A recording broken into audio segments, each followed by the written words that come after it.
cambió y queremos seguir manejando la sociedad y lo público con un software para un hardware viejo. Hay otro chip. Hay otro chip, hay otra manera.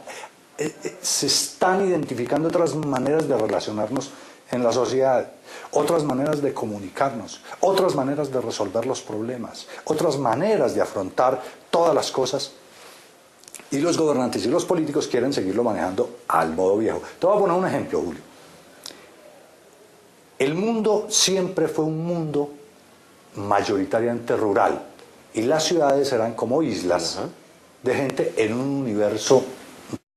Desde el año 2004, más del 50% de la población del mundo vive en vivimos en grandes centros urbanos o en zonas conurbadas, esas zonas alrededor de las urbes. Y descuidamos el campo. Y además descuidamos el campo. Pero la gran mayoría de la gente vivimos en las zonas urbanas. Primer dato. Segundo dato. Hace 114 años, en el año 1900, la población del mundo había llegado a 1.600 millones de personas desde que se conoce. Y en 114 años nos hemos casi cuadruplicado. Somos más de 7.000 millones, amontonados casi todos en grandes ciudades. Y entonces la política que se administraba a los centros urbanos y a los poblados alejados, donde iba cada 4 años un político a contarnos que el mundo iba bien, que iba regular o que iba mal, y que él nos iba a representar nuestros intereses del pueblito, y entonces, como además era el único que venía, votábamos por él. Hoy en día nos damos cuenta por el celular, por el internet, por la televisión, por la radio, que nada de eso es así. Al contrario, todos tenemos posibilidades de ir a las ciudades, y no solo a las ciudades de capitales departamentales y capital de mi país, sino al exterior. Hoy el mundo circula. Entonces la gente descubrió que ese cuento de que viniera cada 4 años a contarnos que él era el héroe que nos resolvía los problemas, y lo estamos viendo decir bobadas, atender mal las cosas, abusar del poder, todo eso no funciona. No funciona la política. Por ejemplo, en Colombia, Julio. Por ejemplo, en Colombia, la política funciona para los políticos, la salud funciona para las empresas de salud, la justicia funciona para los magistrados y uno que otro juez, el transporte para los dueños de las empresas de transporte, la educación para los dueños de las universidades y colegios. Y la gente. Pero ni la salud, ni la educación, ni la política, y nada de eso funciona para los ciudadanos. ¿Por qué? Porque el mundo se volvió local, Julio. La gran mayoría de la población del mundo vivimos en centros urbanos. Y la política ya no es capaz de explicar, es miope. El gobierno nacional es miope. Tiene que ponerse gafas para poder ver los problemas de lo local que nunca los pudo resolver. Y es ciego para los problemas de lo global que nunca ha podido entender cómo son. ¿Y eso ha deteriorado otros segmentos de la vida de la ciudadanía? Pero por supuesto, por supuesto. Hay un escritor norteamericano que se llama Thomas Friedman, que tiene una obra que se llama El mundo es plano. Él explica cómo las relaciones entre las personas en la educación, en los negocios, en todo, en familiares, cada vez se aplanan. Ya los hijos no lo miran a uno como papá. Yo ya soy papá y me imagino que pronto voy a ser abuelo. Ya no lo miran a uno como nosotros mirábamos a nuestros padres, con un temor reverencial, sino que al contrario los hijos le dicen, pero pa, a ver, no, los tipos lo regañan a uno. Si le dicen pa, porque si le dicen pa, le dicen viejo, cucho, catano, no sé qué. Pero además en la universidad también ocurre. E incluso en la política, los ciudadanos ya no le tienen ese temor reverencial a los ministros y a los alcaldes y a los gobernadores. Los ven como lo que realmente son, servidores públicos, no como una especie de semidioses a los que había que rendirles pleitesía. Entonces, y como se ve a diario que cometen errores, que se equivocan, que no se preparan para la toma de decisiones públicas, sino exclusivamente para llegar al poder y ver cómo se lo manejan y se reeligen. Entonces la gente se pone en evidencia que no pueden resolver los problemas de la sociedad. Entonces la gente le empieza a perder fe y credibilidad a la política y al gobierno y a la democracia. En ese sentido, ¿hay que cambiar los neumáticos ya? ¿O cómo cambiar el neumático? ¿Se puede cambiar ese neumático? ¿Hay alternativas para...? El mundo está cambiando y se están inventando. Yo desde el año 2000 publiqué un libro que se llama Partidos de Ciudadanos, donde proponía la construcción de un nuevo tipo de partidos. Eso me sirvió, ese libro, para viajar por todo el mundo, pero en particular por América Latina, por Iberoamérica, e incluso también en Estados Unidos, mostrando cómo los partidos deben Eso es uno de los capítulos del libro, los partidos traicionaron la democracia representativa, porque se volvieron unas roscas también, que es solamente unas roscas, unos para repetirse entre ellos y no llegar a los ciudadanos. Entonces, ¿cómo construir un nuevo tipo de partido? Pero incluso en el mundo entero, en la primavera árabe, la gente por encima de los partidos sacó a los dictadores de muchos años. En España los indignados se sentaron y decían: no nos representan. En Argentina hace 15, 18 años, después del Corralito de Piedra, salían los ciudadanos y decían que se vayan todos. Ecuador, Bucaram. En Ecuador, en todas partes. En América Latina, en los últimos 23 años, 27 presidentes no pudieron terminar. La sociedad está reaccionando y los partidos no responden, la sociedad empieza a organizarse, porque la sociedad hoy, a través de las redes sociales, a través de los medios de comunicación, se organiza, se contacta, se moviliza. Lo que no ha logrado la gente todavía es construir unas instituciones, llamémoslo así, pero es el nuevo tipo de sociedad que se está construyendo. Vamos a ir a una muy breve pausa. Estamos hablando del fracaso de la política, el libro reciente de Javier Loaiza, profesor universitario, un hombre muy vinculado con el tema del análisis político. Y vamos a hablar de un tema especial porque anticipo de una vez: la democracia es local, el despotismo nacional es uno de los capítulos sobre el cual hablaremos en la segunda parte de esta conversación. Ya regresamos.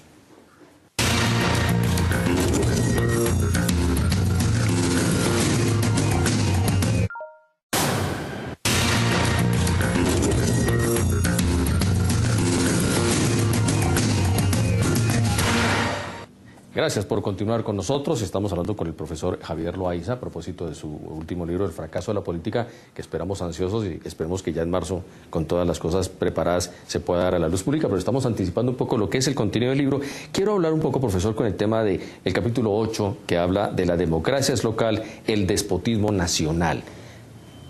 ¿Cuál es esa visión de lo que está pasando en lo local y en lo nacional? Julio, la democracia nació en Atenas. La democracia hace 26, 27 siglos se creó a la par con la política, se creó en un mundo urbano, en un mundo local.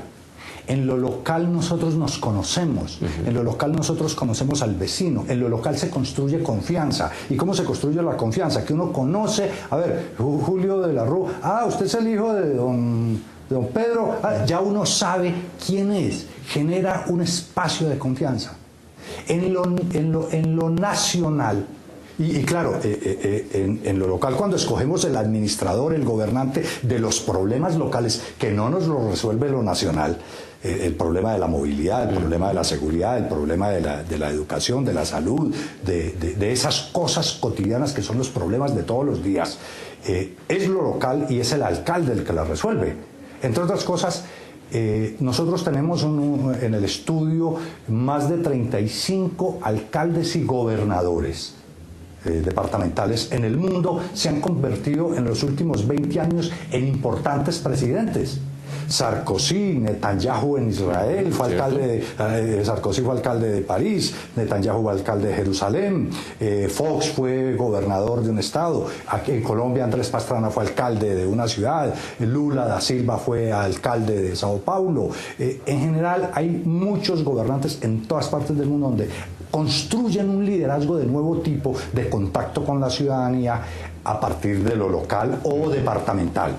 En cambio, lo nacional, escogemos unos personajes por allá raros, muy mediatizados, que nos echan un poco de cuentos y que luego no tenemos acceso a ellos sino a través de los medios de comunicación y que toman un poco de decisiones que nos afectan a todos y que los ciudadanos no tenemos control de ninguna naturaleza. Y todo ese tema, además de que el Estado-Nación, decíamos, es miope para lo local y es ciego para lo global. Es demasiado costoso, inoperante, burocrático, paquidérmico y no resuelve, y además lento, no resuelve los problemas de la mayor parte de la población, pero los de lo rural tampoco lo resuelve. Se ha construido en torno de lo nacional los grandes excesos del siglo XX, todos los nacionalismos, el fascismo, el nazismo, el populismo, ese tipo de cosas son terribles y ponen a la gente a matarse por esas cosas. Y cuando uno va al exterior, uno lleva el pasaporte colombiano, sí, o suizo, o de lo que sea, pero uno no es de Colombia, uno es vallecaucano, y lo que añora cuando está afuera es el aborrajado, y la cosa, claro. O si es santanderiano, añora la pipitoria, y si es la arepita santanderiana, y la arepita santanderiana, y si es costeño, pues entonces el suero, y si es antioqueño, pues la arepa paisa y ese tipo de cosas. Es eso lo que añora uno. La cosa colombiana es un invento que se hizo a partir de una cosa que llamó el Tratado de Westfalia y que se hizo en Europa y que nos lo repitieron a todo el mundo como una dosis, como una receta, como un abrigo que aún en verano, en el trópico y en el Caribe tenemos que usarlo y no funciona. Y que nos queda grande de pronto. Y no funciona, y funciona mal.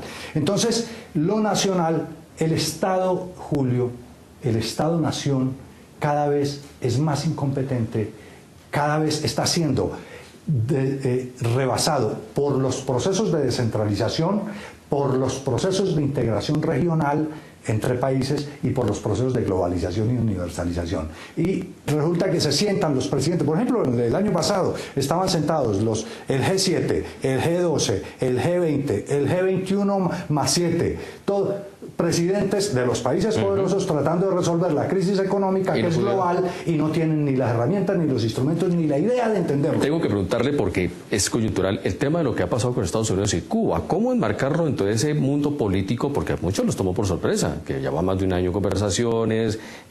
¿Cómo entender eso también desde ese análisis del fracaso de la política? Es que es lo mismo. El tema, por ejemplo, de las migraciones. Las ciudades no tienen problema de las migraciones. Los que pelean por las migraciones y los nacionalismos son los países, pero las ciudades reciben a la gente. Y así, en ese orden de ideas, las disputas ideológicas entre países. La ideología es un invento también del Estado-Nación y del mundo de la democracia representativa, que tampoco funciona para hoy. Lo que hay, si tú lees una obra vieja que le recomiendo a la gente que se llama Calila y Dimna, que se cree que es la obra más antigua compuesta en la historia de la humanidad y más leída incluso que la Biblia, Panchatantra también, es una serie de historias que dio origen después a las Mil y una Noches, digamos como en el estilo. En Calila y Dimna se dice: cuando algo está tapado, encerrado y huele mal, concentrado allí, la única manera de resolverlo es abrirlo, airearlo. Yo creo que hace muchos años que Cuba, que es una isla, encima de una isla, valga la redundancia, aislada. Sí. Una isla aislada, encima de que es una isla geográficamente, política y económicamente estaba aislada. Entonces yo creo que es una buena medida. Hace mucho tiempo que el bloqueo no funciona y creo que Obama está tratando de resolver por la vía económica y por la vía de los ciudadanos lo que políticamente no se pudo resolver. Si es que los republicanos le dejan. No, pero es que allá es donde es el otro tema. Yo creo que es una apuesta medio desesperada de Obama, desde otro punto de vista, al estilo de la apuesta que hizo Santos con la paz, cuando Santos estaba totalmente desacreditado porque no le estaba cumpliendo a los ciudadanos aquello para lo que lo habían elegido, que era para hacer más de lo mismo que había prometido que iba a hacer, más de lo mismo de Uribe, ¿te acuerdas? ¿No? Sí. Entonces, en esa situación, cuando iba crítica en su caída, se inventó y salió a la luz pública lo del proceso de paz. Creo que Obama también quiere poner en contexto de una política del siglo XX a los republicanos y aislarlos en un problema que realmente es importante para los de la Florida y para la gente de Miami. Para el 90 o 95% de los norteamericanos, el problema de Cuba no es un problema, no es un tema. Ahí es donde el tema se va a poner complicado, porque él hace una apuesta a 2 años de elecciones, dice, él no va a correr, le deja el chicharrón, le deja el problema a doña Hillary o a quien sea, pero el problema de Cuba desaparece del escenario como problema. ¿Por qué? Porque la gente empieza a viajar y empieza a dejar de ser problema. Porque ¿cómo entender en un mundo como el actual, frente al tema del fracaso de la política, que en el caso colombiano, 50, 60 años de conflicto armado, Estados Unidos con Cuba, 50, 60... Y esto se ha podido resolver hace muchos años de la misma forma que se está resolviendo hoy. ¿Qué falló ahí entonces? No, el problema en Colombia es otro. El problema es que es una guerrilla que es muy distinta de cualquier otra guerrilla en en cualquier otra parte, por lo menos de América Latina. Las guerrillas de América Latina eran guerrillas pobres.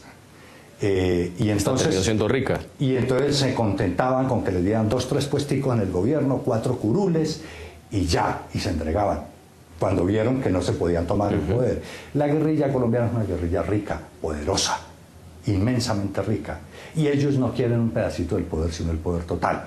Y encima de eso llevan más de 50 años, más que cualquier guerrilla latinoamericana, y prácticamente en el mundo, y tienen además construido un modo de vida. Y entonces yo todavía no he entendido cómo un jefe guerrillero mediano, un jefe de frente o de columna, enseñaba a andar con un fusil y decirle: oiga, Julio, corra para allá, aquí con el fusil, y tú te mueves, porque el tipo te dice: claro, muévase, pues muévase. ¿Cómo ese señor, supongamos que los de La Habana no van a entrar porque no va a haber impunidad, no van a entrar al Congreso, cómo va a ir al Congreso para que una señora Claudia López o Uribe o cualquiera le diga: miente, esto no es así, y usted y el presidente de la comisión le diga: se calla, no tiene el uso de la palabra? Un individuo acostumbrado con la fuerza de las armas a empujar a la gente. Entonces la guerrilla nunca ha querido paz. Ellos lo que quieren, y lo siguen repitiendo, ellos lo que quieren es tomarse el poder. Entonces el tema de Colombia es otra cosa. Luego de 8 años Uribe supuestamente los redujo en una tercera parte. Eso es lo que nos contaron. Parte de lo que yo siempre he creído que de las equivocaciones de Santos es darle tratamiento a la guerrilla como si fuera las 3 tercios que era hace 20 años que ponían en jaque al país. Ahora supuestamente son una tercera parte. El problema de Colombia es un problema mucho más complicado y mucho más largo. Creo que esta conversación la vamos a tener que alargar porque apenas me quedan unos minutos. Javier, ha sido una conversación maravillosa y no puedo dejar de preguntar en uno de los capítulos, y creo que eso es lo que está afectando hoy mucho a los partidos, ¿dónde están los líderes? Los líderes estamos aquí.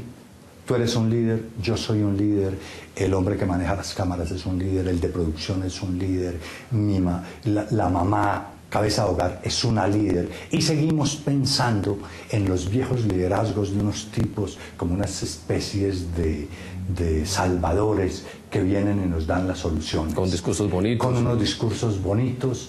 Y te lo voy a poner en estos términos. Simón Bolívar, el gran líder, el gran liberador de las 5 repúblicas.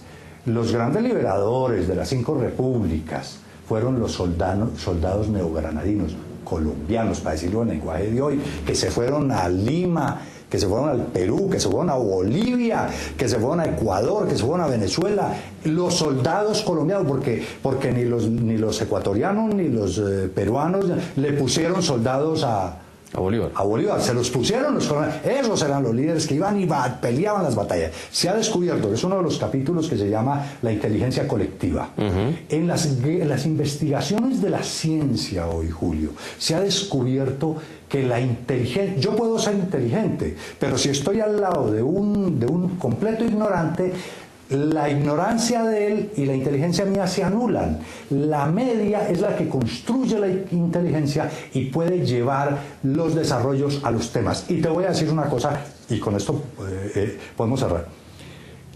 Falta construir la inteligencia en el tema social, en el tema de la política y en el tema de lo colectivo. ¿Te acuerdas de Kosovo? Sí. En Kosovo había una carnicería humana absolutamente brutal.